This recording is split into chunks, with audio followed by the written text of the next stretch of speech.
fingers and a hammer and places it on the table. But he tells them that he studied with someone named Marcel Marceau, who was part of the French Resistance. And the guy that's standing over him is this goon guy named Lenny. And he tells him, okay, first we're going to go through some questions. First, have you ever heard of brat? You have.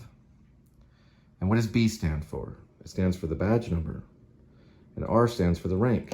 And A stands for the association. And T stands for the title. That one's just a period. She dragged Gray to solitary. So first we're going to go with the badge number. Then we're going to go with the rank. Then association, title. Now if you move, Lenny's going to take a hammer and he's going to bash your thumb. So don't move. Whoops. You can see you breathing. Boom, there goes the thumb. Ah! And what is the rank? The rank is state trooper. Don't move. What's the association? It's Denton. Very good. And the title is Bell. It's the name of the scene. Also the chapter. So when he moves, there goes the thumb, there goes the finger, and there goes middle finger, and the ring finger, and then the pinky finger. Then Lenny pulls out a thing that looks like a 22. He says, don't move. If you take a little bit of breath, the light's out. So ready? Reason why we did the fingers and went through brat is because we wanted to make sure you knew that we were serious. What does that represent? Nah, it's just a chapter. It's going to be part of Rib. It's going to have like a personal thing. Because I figured, why not write about it? And then he's perfectly still until he has to take a little bit of breath. And then...